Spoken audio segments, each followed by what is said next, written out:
Oi, meu nome é Melk e algum tempo atrás, na liga acadêmica que eu participo, a gente estava falando um pouco sobre cuidados paliativos.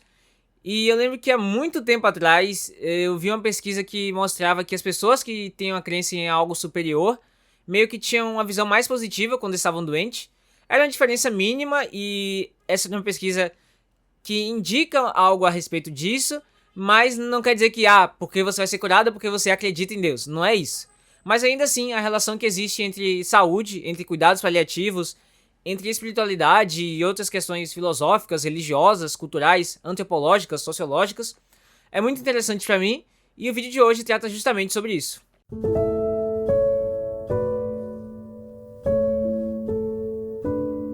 Quando nós pensamos sobre tudo isso, sobre a existência humana, sobre a vida, a morte, filosofia, espiritualidade, a gente pode começar a pensar um pouco sobre algumas diferentes visões que a humanidade tem a respeito de tudo isso. Na Grécia Antiga, existia o conceito de que a história era cíclica, então ela estava fadada a se repetir.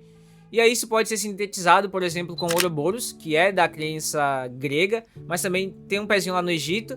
É basicamente uma serpente ou um dragão que morde a própria cauda para quebrar esse ciclo. E aí, se a gente pensa sobre quebrar ciclos, dá para pensar sobre o budismo. No budismo existe o samsara, que é a roda da vida. Basicamente, a gente vive nesse ciclo de morrer e renascer, morrer e renascer.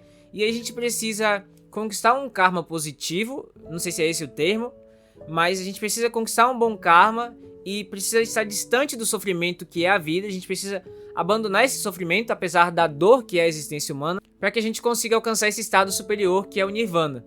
É através disso que a gente rompe com esse ciclo de repetição, de morrer, renascer e renascer. E aí, se a gente pensa nesse ciclo, a gente pode pensar no Eterno Retorno de Nietzsche, no qual ele vai falar que a história original é basicamente que um demônio oferece para você a possibilidade de você repetir a sua vida. Você vai ter que viver a sua vida novamente, você vai renascer, mas você vai repetir tudo aquilo que você viveu.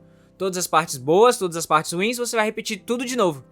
E aí, a grande questão é, se você aceita isso, se você aceita repetir sua vida, você compreendeu o significado da vida, de entender que tanto as coisas boas quanto as coisas ruins, todas elas fazem parte da vida. E aí, se a gente pensa sobre essa ideia de imortalidade, de renascer e renascer, a gente pode falar um pouco sobre Spinoza. Nietzsche já tem uma filosofia um pouco meio abstrata, um pouco meio confusa, não tão definida.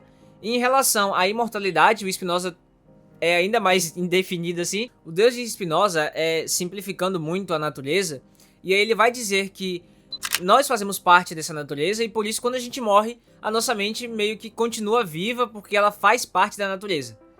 É meio confuso, não existe uma explicação exatamente muito simples dela, e essa é uma tentativa minha de colocar uma explicação muito simples, mas basicamente ele vai falar sobre isso, sobre como a nossa mente é de certa forma imortal, como a nossa alma, a nossa psique é imortal. E aí, se a gente tá falando sobre psique ou psique, nada mais óbvio do que falar sobre psicanálise. E aí, na psicanálise existe o conceito de pulsões de vida e pulsões de morte.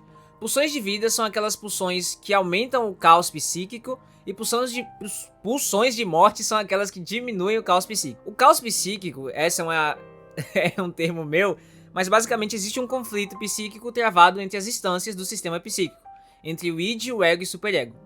Por exemplo, essa é uma outra simplificação muito grande. Quando você tem um pensamento intrusivo, você quer fazer algo, mas você sabe que fazer esse algo é errado. Socialmente, é socialmente não aceito. E aí você não faz isso. Basicamente, essas são as suas instâncias psíquicas brigando. E essa briga, esse conflito, gera pulsão de vida. Gera essa energia psíquica.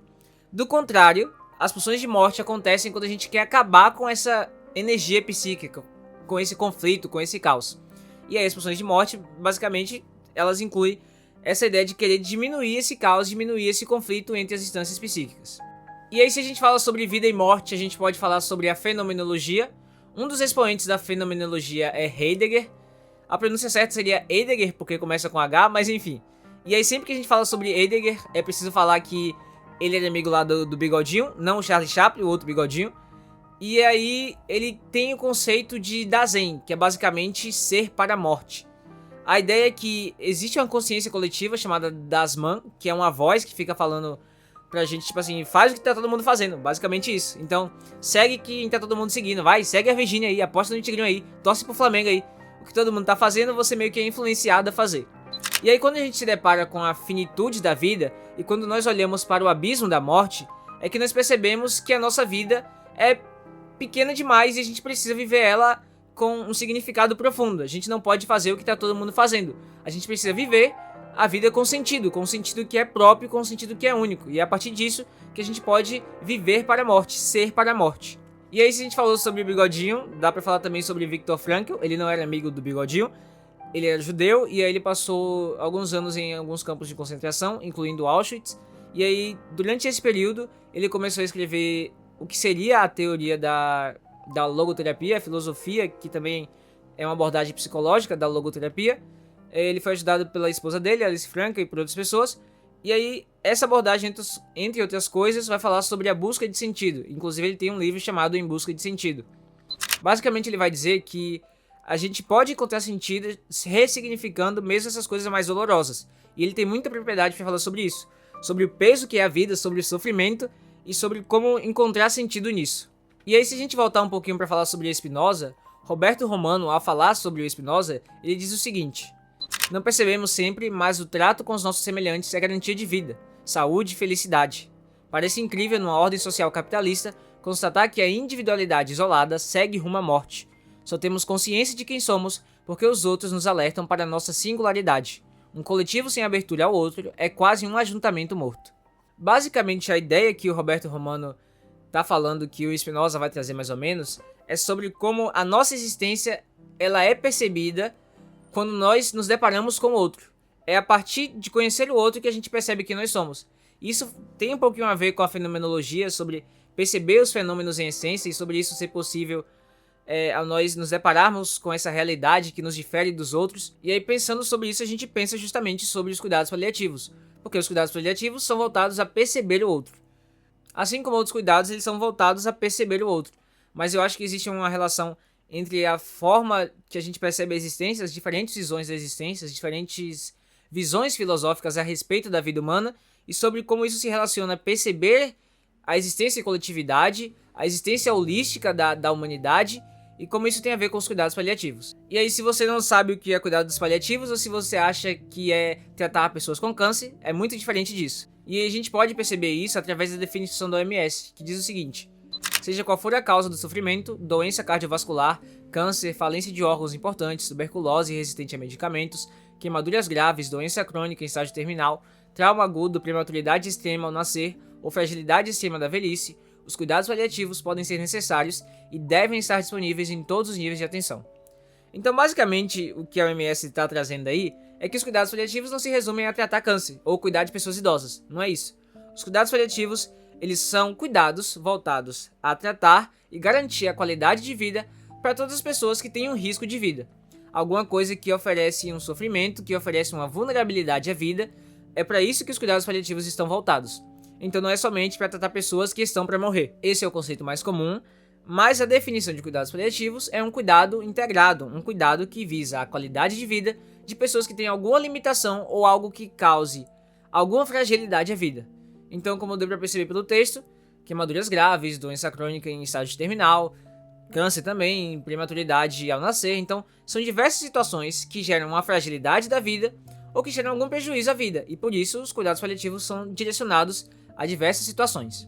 E aí, a partir desse pensar da integralidade que envolve o cuidado paliativo, é claro que no SUS e no Brasil a gente tem esse conceito de integralidade como um todo, não só nos cuidados paliativos, mas isso é fundamental também nos cuidados paliativos. Eles começam no Brasil aqui no Instituto Nacional do Câncer, se eu não me engano, com uma ala no Instituto Nacional do Câncer, mas não só a saúde como um todo, mas também os cuidados paliativos, eles são um cuidado integrado, um cuidado que aborda diversos aspectos da existência de um indivíduo. E é a partir disso que as questões religiosas, de espiritualidade, ganham destaque, porque isso faz parte da existência humana, isso faz parte de quem nós somos. Inclusive, desde que a humanidade se conhece, existe esse conceito de algo superior, de algo mais, de algo além da nossa existência, de algo metafísico, de algo que nós não conseguimos compreender. Inclusive, a própria OMS vai definir esse aspecto espiritual como sendo fundamental para a definição de saúde. É claro que não só a OMS define isso, o Ministério da Saúde também define, mas eu citei a OMS porque a gente já estava falando um pouco sobre o que a OMS define como cuidados paliativos, que também está vinculado ao conceito que o Ministério da Saúde define como cuidados paliativos. Enfim. E aí é a partir dessa ideia de integralidade, de totalidade do sujeito, que a gente pensa um pouco sobre como a espiritualidade se relaciona com esses cuidados paliativos. E aí, pensando sobre isso, eu encontrei esse artigo que trata sobre a avaliação dos pacientes em relação à espiritualidade, e ele vai falar um pouco sobre a dimensão espiritual como fonte onde essas pessoas buscam sentido para a experiência de sofrimento, além de uma conexão com o sagrado, consigo e com os outros, como um recurso de enfrentamento do sofrimento.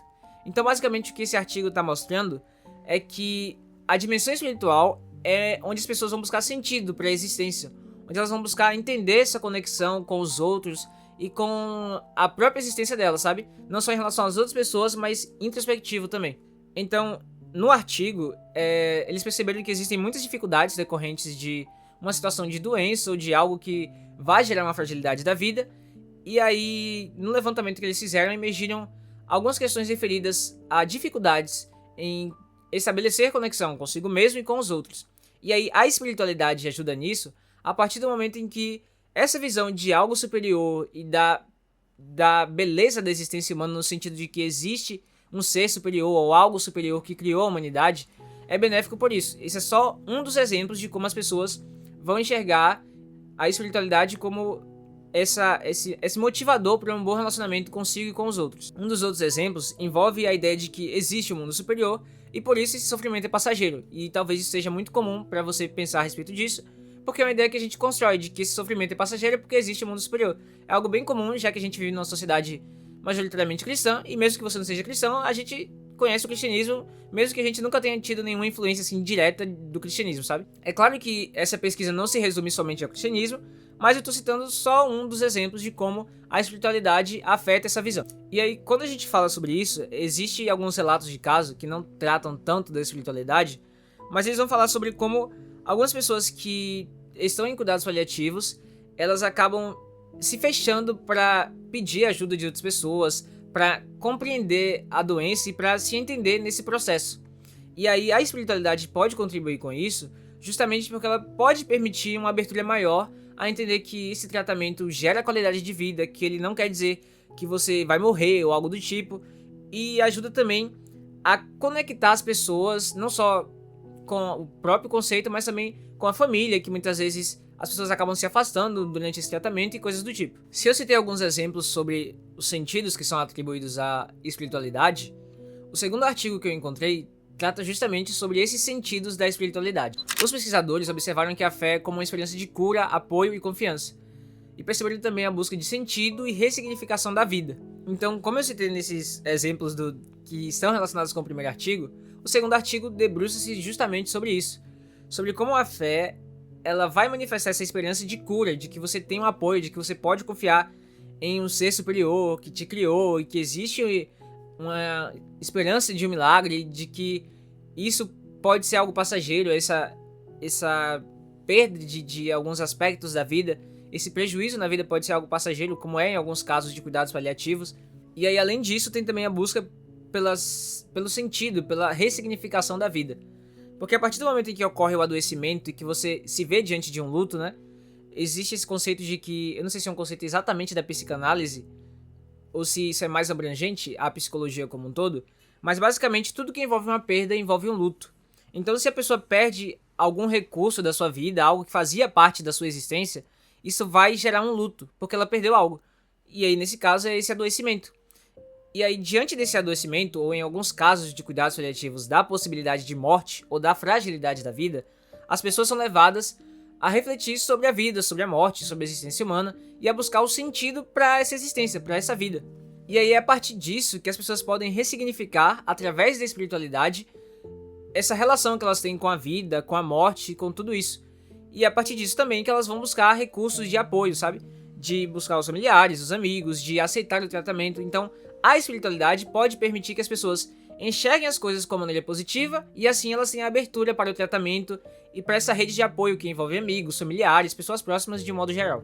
E aí, por último, esse artigo também destaca como existe essa busca de sentido na morte e nas crenças do pós-morte sobre a transcendência, sobre esse existir de algo superior, de algo transcendental, de que a morte não representa o fim da vida. Para concluir, deu para perceber que os cuidados paliativos não são voltados só para quem tá para morrer ou algo do tipo, eles são voltados para qualquer situação, qualquer condição, qualquer doença, que gere uma limitação na vida, que gere uma fragilidade da vida, que gere a possibilidade de morte. Isso não é determinante e a pessoa pode voltar às suas capacidades completas, como também pode não voltar. Ainda assim, os cuidados paliativos eles são integrais, e nesse contexto de ser integral, de ser integrado também, eles envolvem diversas questões, incluindo a espiritualidade. E quer você acredite ou não, a espiritualidade é uma parte fundamental da existência humana. Desde que o mundo é mundo, nós temos uma tendência a crer, nós temos uma tendência a acreditar em algo superior, em uma divindade, algo transcendental ou qualquer coisa do tipo.